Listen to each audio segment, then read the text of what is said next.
Hi everybody, welcome back. Today we are going to be discussing benefit cost analysis. It is a method to evaluate projects and separate project alternatives and examine both benefits and the costs, which is exactly what it sounds like.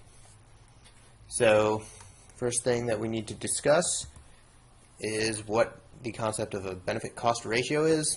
It's very simple. First thing you do is you calculate the benefits of all project alternatives, so this at a single point in time or an equivalent annual worth. So you can calculate the net present value or the equivalent annual worth or the future value of everything. Just make sure to calculate the same one for each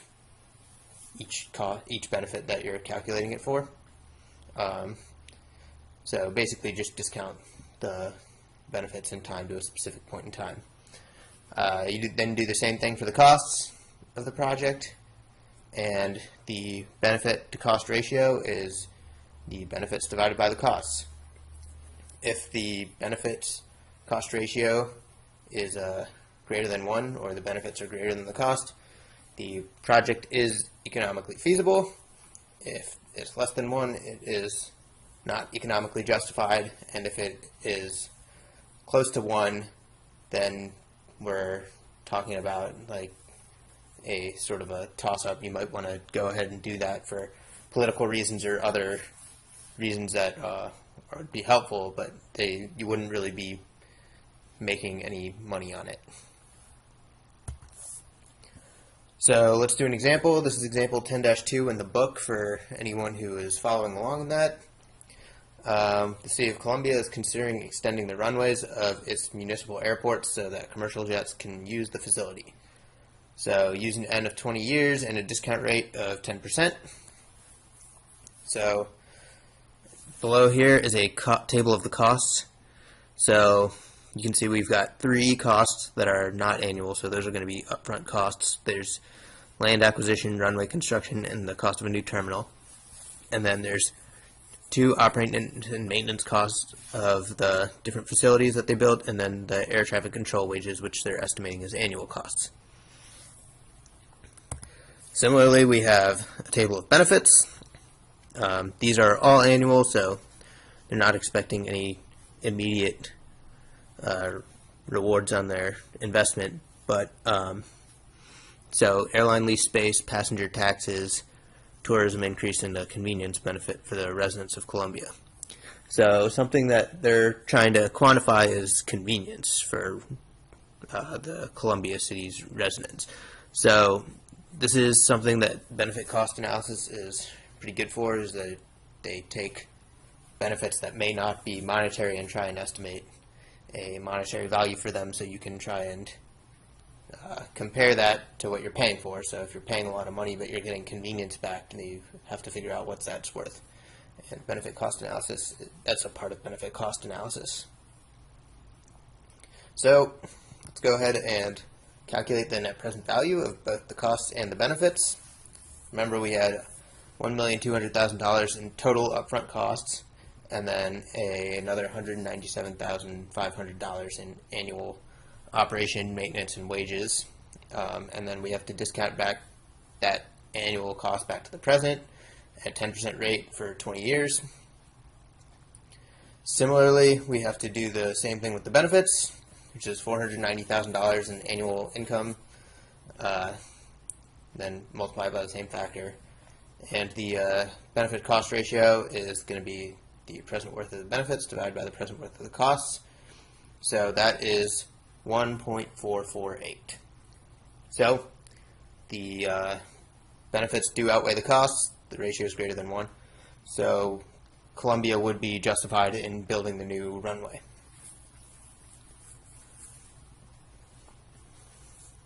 So just a quick note that you can treat cash flows differently and achieve the same result, but it will have a different magnitude. So in other words, if you want to treat a saved cost as a benefit, you can add it to the numerator, or you can treat it as a negative cost and subtract it from the denominator. So either of these are going to work.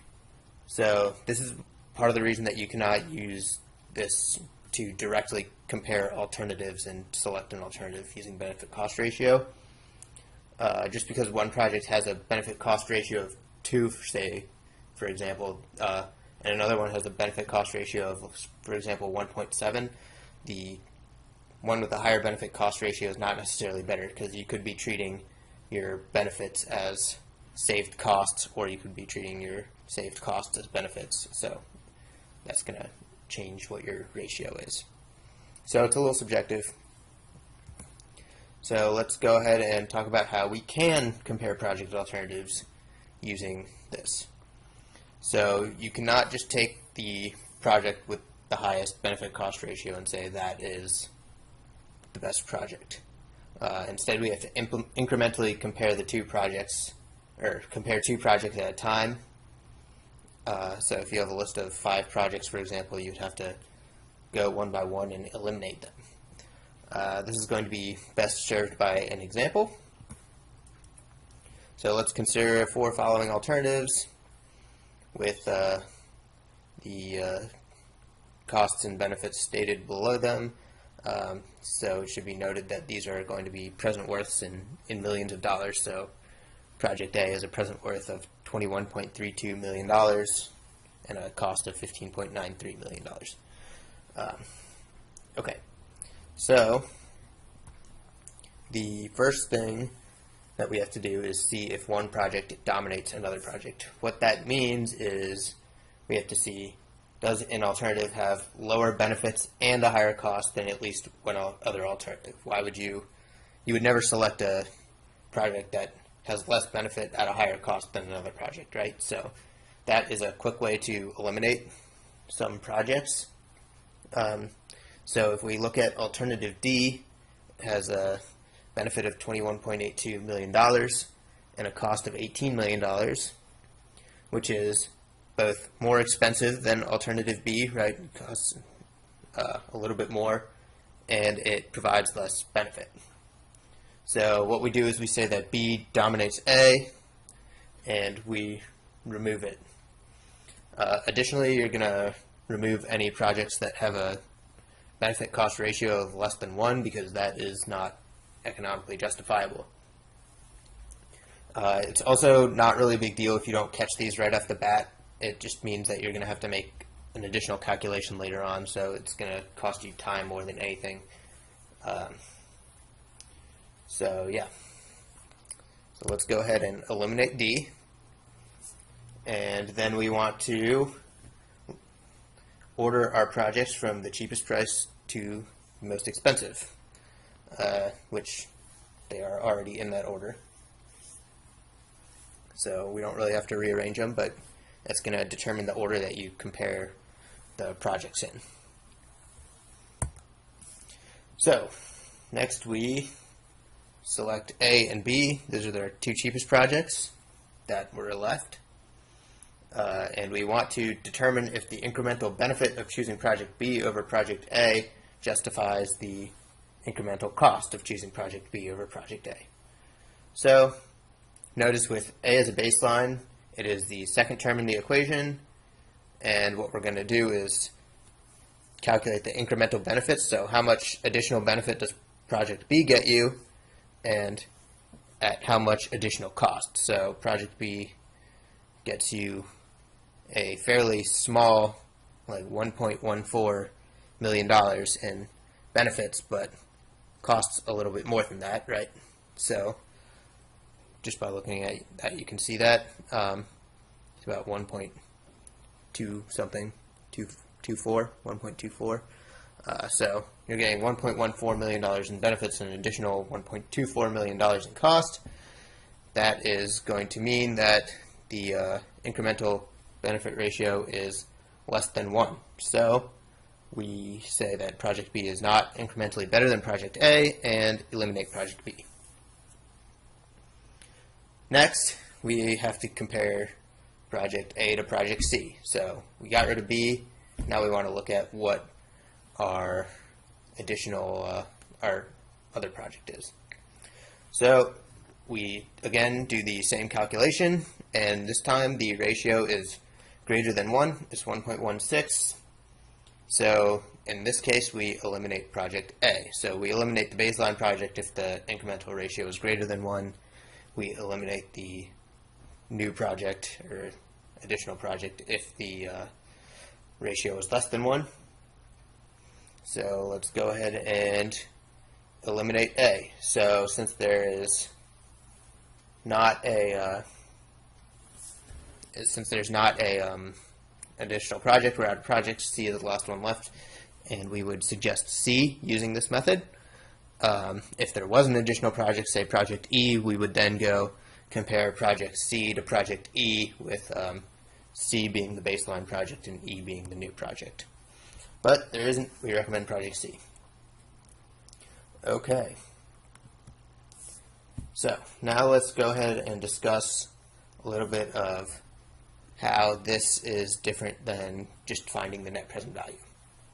So analyzing the benefit-cost ratio is a great way to understand the return you are expected to get at each cost. So you could say, okay, if the B over C ratio is 2, that means you're doubling your money over the life of the project. But that doesn't really tell you how much money you're getting, right? The net present value just tells you the total return without really considering what the costs are. So these are both important to look at. Let's go ahead and say we've got 2 example projects. We've got project A with the cost of $500,000. Sorry, the tables go horizontally now. So project A is a cost of $500,000 and a benefit of $700,000. And then say we have project B with a cost of $100,000 and a benefit of $250,000.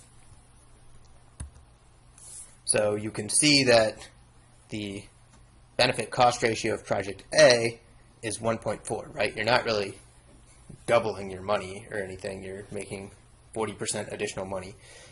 But you have a total net present value of $200,000, which is more than you would get in project B, even though you're getting a better return on your investment. So part of what you have to consider is, all right, first of all, if you wanted to, say, choose project B over project A, what would you spend the additional money on, right? If you could spend that $400,000 and make at least $50,000, then choosing project B would be a good choice, right? You're at least able to match the total return on project A. But if that $400,000 just sits around and does not do anything, then you're better off investing it and getting the $200,000, even though the percentage return on your investment is not quite as good. So these are both interesting things to consider, and I hope you learned a lot today. Thank you very much.